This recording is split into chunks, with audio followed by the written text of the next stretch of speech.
अस्सलामुअलैकुम dear students. आज के इस लेक्चर में हम ninth class physics unit number 4 turning effect of forces article 4.6 centre of gravity को डिस्कस करेंगे। तो आइए स्टार्ट करते हैं। सेंटर ऑफ ग्रेविटी को समझने के लिए हम कंसीडर करते हैं कि एक रिजिड बॉडी है, और रिजिड बॉडी आपको पता है कि नंबर ऑफ़ पार्टिकल्स पे कंसिस्ट करती है, और हर पार्टिकल्स को अर्थ अपनी तरफ अट्रैक्ट करती है, और जिस फोर्स से हर पार्टिकल को अर्थ अपनी तरफ अट्रैक्ट करती है हम उस फोर्स को, उस पार्टिकल का वेट कहते हैं। अगर आप इस बॉडी को बैलेंस करना चाहें अपनी फिंगर पे, तो मैं कहूँ कि अगर आप कॉर्नर से करें तो आप नहीं कर पाएंगे, या इस कॉर्नर से कहूँ तो फिर भी नहीं कर पाएंगे।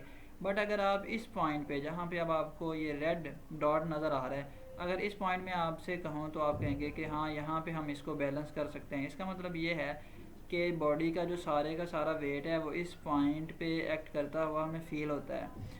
तो अगर हम इसको साइंटिफिकली देखें तो ये जो सारे एरोज़ हैं ये हर पार्टिकल का वेट है, और हर पार्टिकल का जो वेट है वो वर्टिकली डाउनवर्ड एक्ट कर रहा है। और अगर हम इन सारे वेक्टर्स का, यानी इन सारी फोर्सेस का सम लें, तो वो आपको इस रेड एरो की फॉर्म में नज़र आ रहा है। तो यानी इस पॉइंट पे इस बॉडी का जो सारे का सारा वेट है वो एक्ट करता है, और ये जो रेड एरो है ये शो कर रहा है कि बॉडी का जो इंटायर वेट है ये इस पॉइंट पे शो कर रहा है। तो किसी भी बॉडी का कोई भी ऐसा पॉइंट जहाँ पे उसका सारे का सारा weight appear to act vertically downward, यानी होल वेट एक्ट करता है, तो उसी पॉइंट को हम कहते हैं सेंटर ऑफ ग्रेविटी। तो इसको रीड भी कर लेते हैं। A point where the whole weight of the body appears to act vertically downward is called center of gravity। अब हम सेंटर ऑफ ग्रेविटी फाइंड करते हैं डिफरेंट सिमेट्रिकल ऑब्जेक्ट्स के लिए, यानी ऐसे ऑब्जेक्ट्स के लिए जिनकी जो शेप है वो रेगुलर हो। तो अगर हम कंसीडर करें रॉड की, तो रॉड का जो सेंटर ऑफ ग्रेविटी होगा वो पॉइंट होगा जहाँ पे आप उस रॉड को बैलेंस कर सकते हैं। तो उसी पॉइंट को हम कहते हैं कि वो सेंटर ऑफ ग्रेविटी है।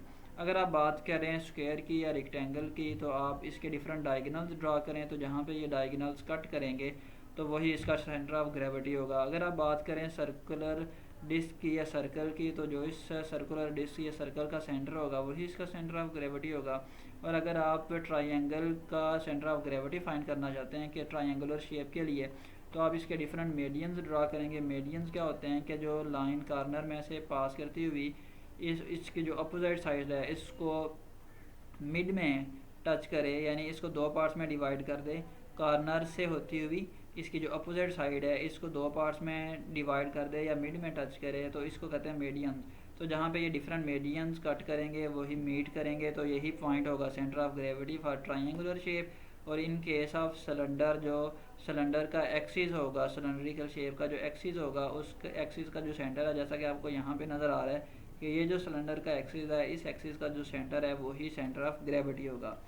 अब ये तो थी हमारे पास रेगुलर शेप ऑब्जेक्ट्स। अगर ऑब्जेक्ट जो है वो इरेगुलर शेप हो, आपकी बुक ने इसको नेम दिया थिन लैमिना का, तो इसका सेंटर ऑफ ग्रेविटी जो है वो किस तरह से फाइंड करेंगे। So centre of gravity of an irregular shape object, इसके लिए हम प्लम लाइन यूज़ करेंगे। प्लम लाइन आपने अक्सर देखी होगी कि जब इसके लिए प्लम लाइन यूज़ करेंगे, प्लम लाइन आपने अक्सर देखा होगा जब आपकी घरों की कंस्ट्रक्शन हो रही होती है, तो जो आपके घर बनाने वाले हैं यानी मुमार जो हैं वो इनको यूज़ करते हैं, और इनको यूज़ करते हुए वो वाल्स, जो दीवारें हैं, उनकी डायरेक्शन को सेट करते हैं कि उनकी जो डायरेक्शन है वो लॉस ना हो, यानी वो टेढ़ी ना हो जाए।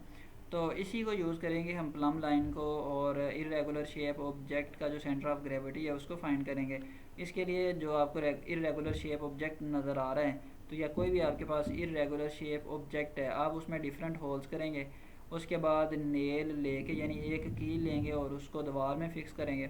जो डिफरेंट होल होंगे आपने इसमें से बॉडी को इसके ज़रिए हैंग कर देना है इस नेल के साथ, और जो प्लम लाइन उसको भी नेल के साथ अटैच कर देना है। तो प्लम लाइन जो है वो जब रेस्ट में आ जाएगी, तो आपने प्लम लाइन का जो थ्रेड है, ये जो धागा है, इसको ट्रेस कर लेना है पेंसिल की हेल्प से उस बॉडी पे। इसी तरह से आपने डिफरेंट होल्स, यानी फिर बी पे रखेंगे, इसको हैंग करेंगे, और दोबारा से जो बी वाली लाइन है उसको ट्रेस कर लेंगे, फिर सी पे रखेंगे, फिर उस लाइन को ट्रेस कर लेंगे, और जहाँ पे ये डिफरेंट लाइन जो कट करेंगे, मीट करेंगी, वही उस ऑब्जेक्ट का सेंटर ऑफ ग्रेविटी होगा। Thank you.